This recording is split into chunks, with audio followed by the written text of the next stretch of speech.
Thank you very much. Hello, thank you very much for having me here today at this patient session. And today I will tell you how psychological support was really the light in the darkness of my infertility journey.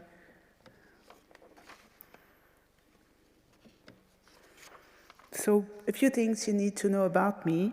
As Majek introduced, I am 48 years old, I am French, I live happily and married to my partner for 12 years now. We live in Paris, and I work as a content writer in communication and marketing, and all my infertility journey took place in Paris, in France. My infertility journey stretched through 5 steps, each of them getting darker and darker, until the final one finally brought some light. And today, thank you to ESHRE and to Fertility Europe, I will take you through these 5 steps now. So it all started with the discovery of the infertility factors. I was 32 years old, and it lasted for a year to discover these factors. The trigger was an extra pain in one ovary.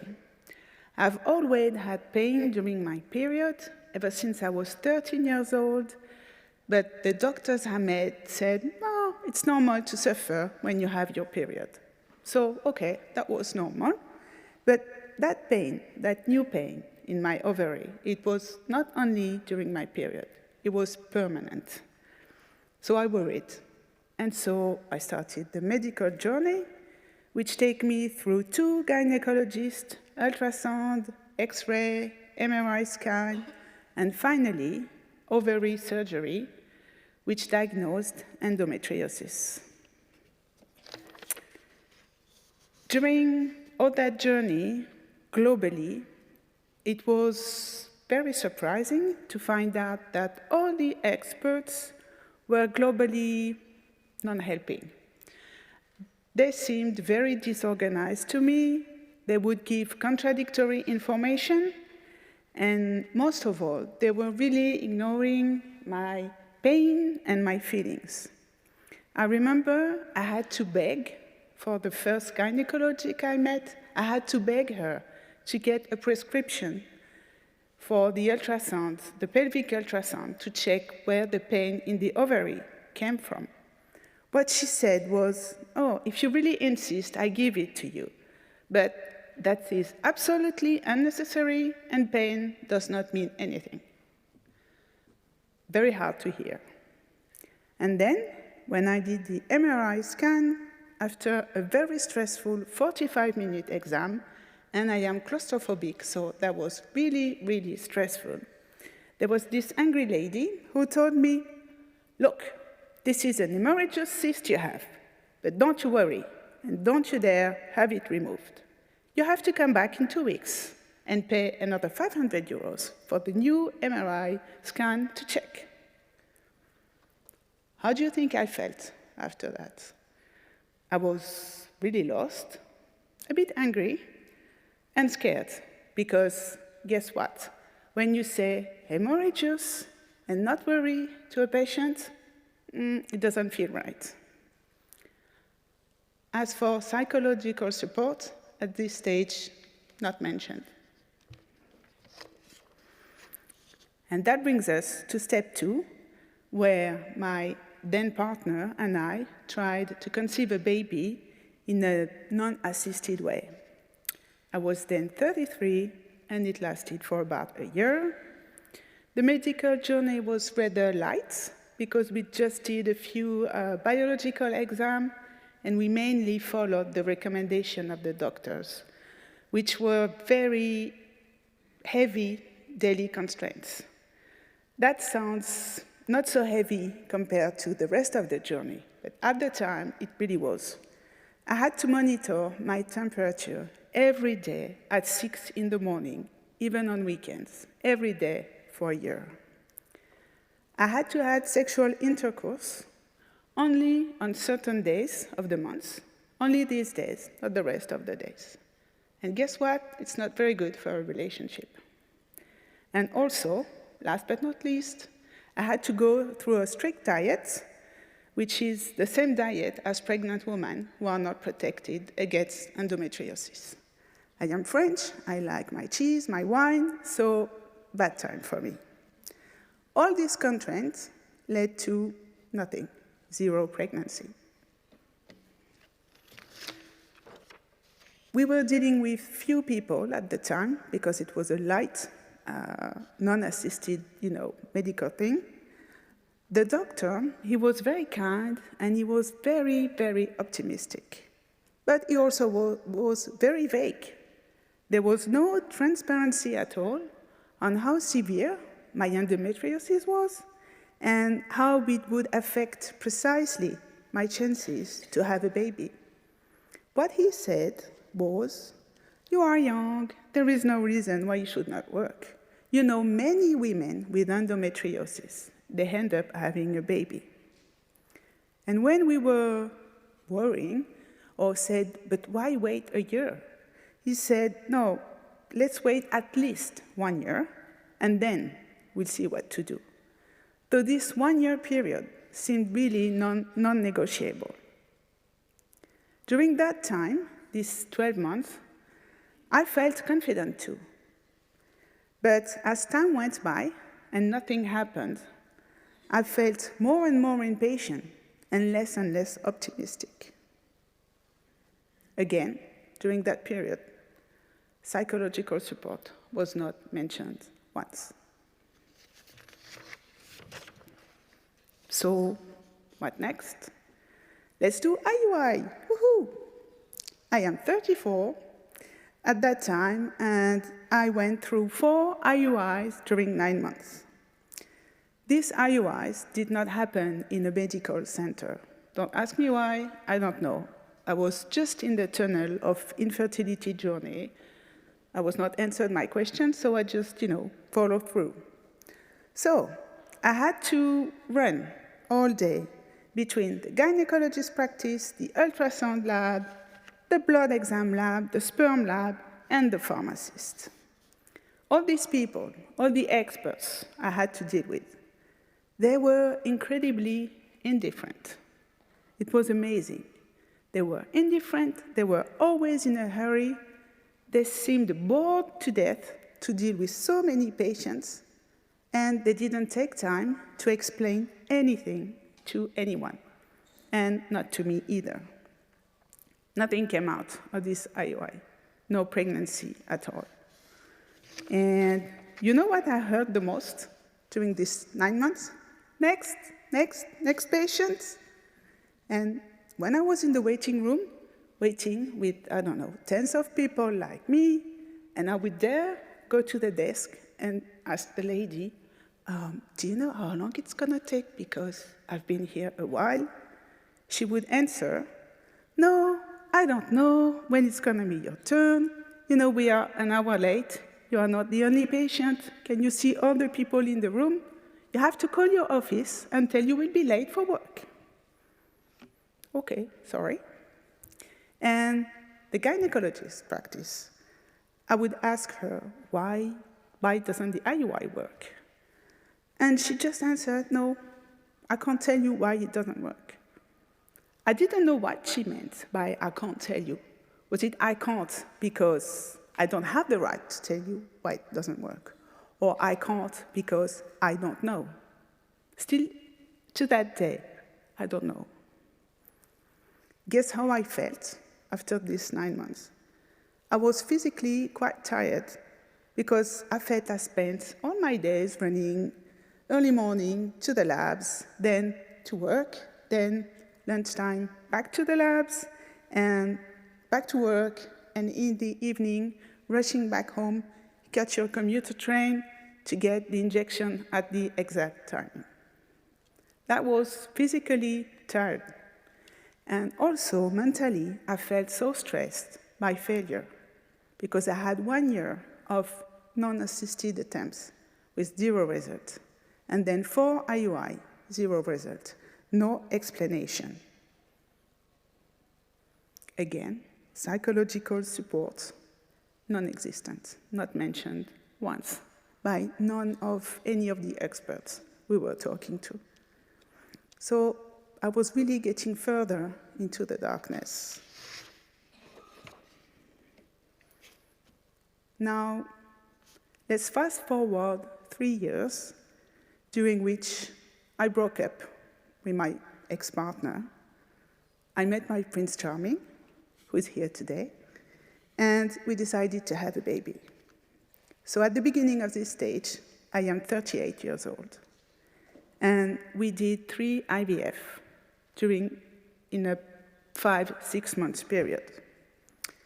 The medical journey was a hell of a roller coaster.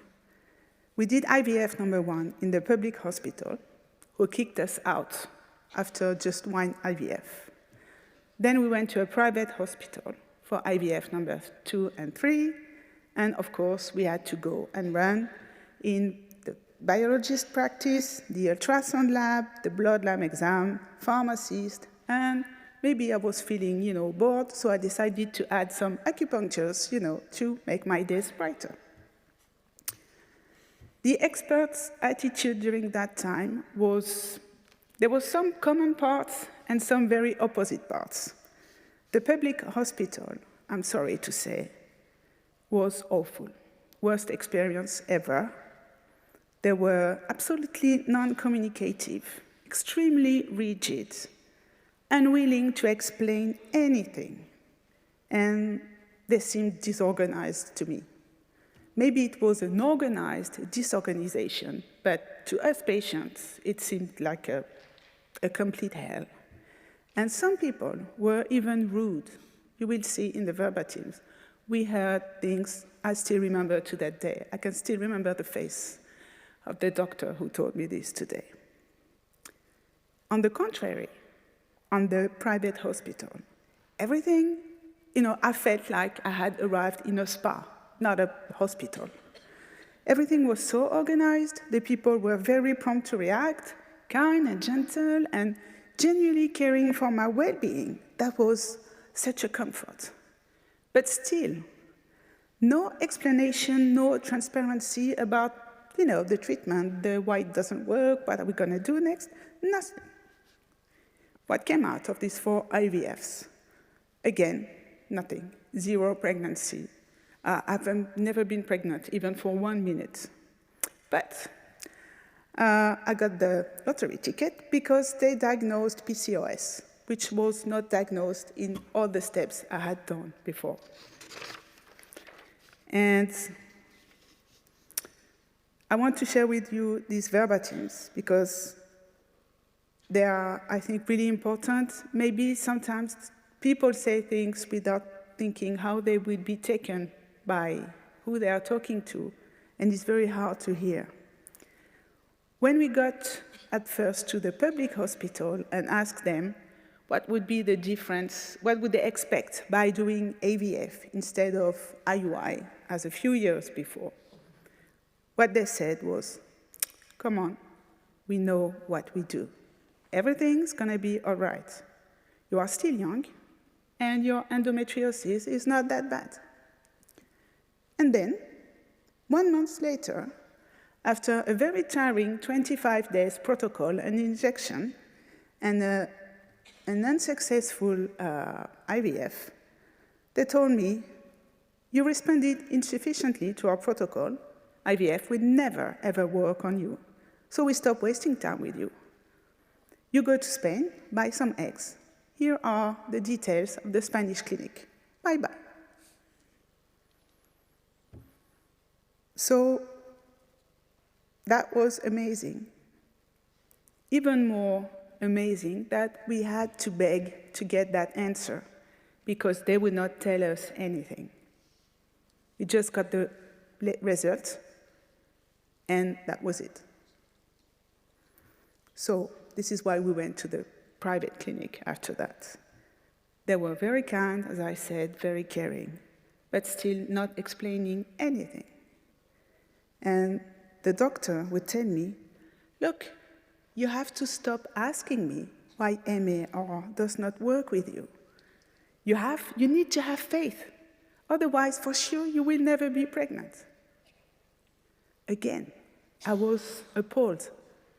Faith? Are we in a church or in a hospital? Really? And how do you think I felt after all this? I was really exhausted. I was also very angry, and I think that anger kept me going somewhere. I was very depressed, and as Emma mentioned earlier, I was feeling guilty, because maybe that was my fault if it was not working after all, because no one had an explanation. So maybe that was my fault. Maybe I didn't do everything I had to do. Maybe I didn't believe enough in the doctor, in the treatments, I don't know. And I also felt very lonely, because the treatments, they seemed to work for everyone, but not for me. And when you get into an infertility center, do you know what is the first thing that you see as a patient? It's all the baby pictures on the wall. And when you're not part of that community, that's very hard, because no, the baby is still not for you. And I don't know about other countries, but in France, you are reminded every day that you don't have a child. And you don't need to be I felt I didn't need to be reminded again in a hospital. I know why I'm going to the fertility center. I want a baby. And I know what a baby looks like. I don't need a photo. So that, on top of everything, that was really bad. So darkness was now complete, and we asked for psychological support. Doctor said, yeah, you could do with that. We don't do it in the fertility center, but you should go to a private practice. And no, we don't have recommendation for psychological specialists. So just find one yourself. It will be good. Then, last step of the journey, the pause and reconsideration. So I was still 38, since the IVF took only 6 months. And for 2 years, we decided to pause the protocols, to put on hold for everything. Because I felt this absolute urge to rest, both in my mind, my body, and to stand back. You know, when you're in a dark tunnel, you don't feel there is so much place where you can just stand back. But I had to. And what we wanted to do was to consider every rational option to be able to become parents.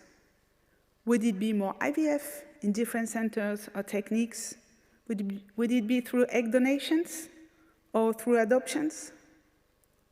We needed help to make an enlightened decision about this. And we needed clear information about every option. And we needed support to help us get past all the failures of the past years. So where did we get that help?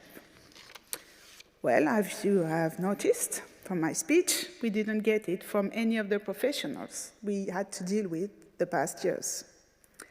But thank heaven, we got it from other people, from my GP, who diagnosed a depression on my side at the beginning of this last step and the post period. I got it from a psychiatrist, which I've seen every week for 2 years. Emma was talking about costs, and it cost me 400 euros a month for 2 years. Thank God I could afford it. But how about other people? I'm not sure they can. I also had help from alternative medicines. I was at the point I would try everything, maybe not crystals or Lucky Charm bracelets, but alternative medicines turned out to work, to bring some additional help for me. I tried sophrology and kinesiology, not sure how to say that in English. And last but not least, peer support through patient association. It helped me realize I was not the only woman in France for whom fertility treatments didn't work. And all these people we met, their attitude was so different from all the experts we had seen before. They had time. They took time to listen. They were very empathic, very kind, very comforting, and open-minded.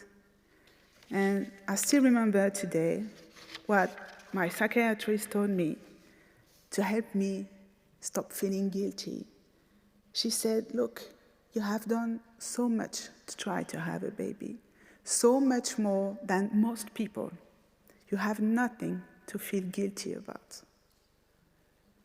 And she also said that it was normal to feel bad because we had been through a lot and we had been treated badly. That was a fact. That was not an idea. That was a real fact.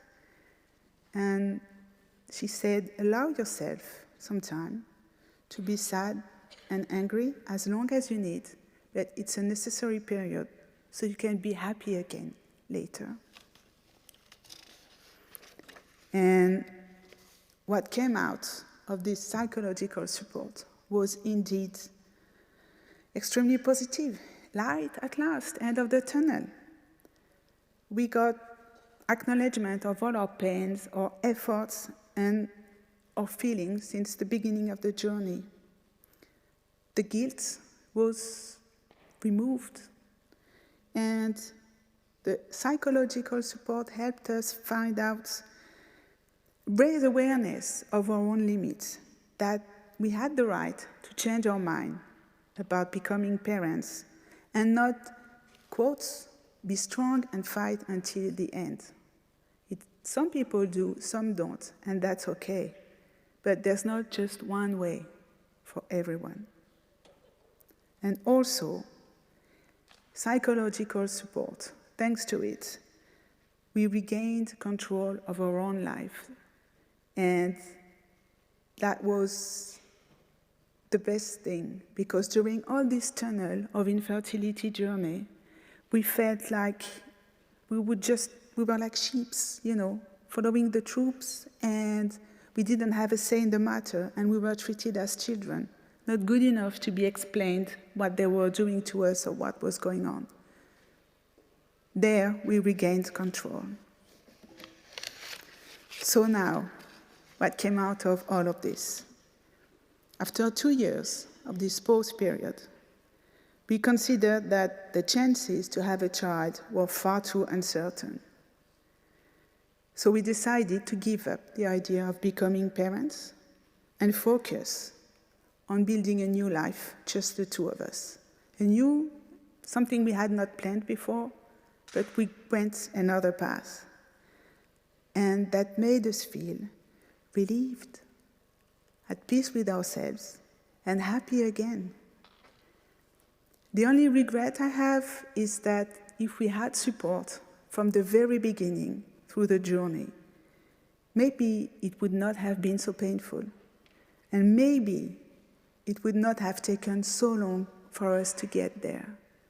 And this is why I think psychological support is a must-have during infertility journey, and it should be included since day one of all the protocols, really. So I'm done with my presentation now. I just want to give special thanks to very important people to me, my partner, the Prince Charming. He didn't come with his horse, so don't look for it.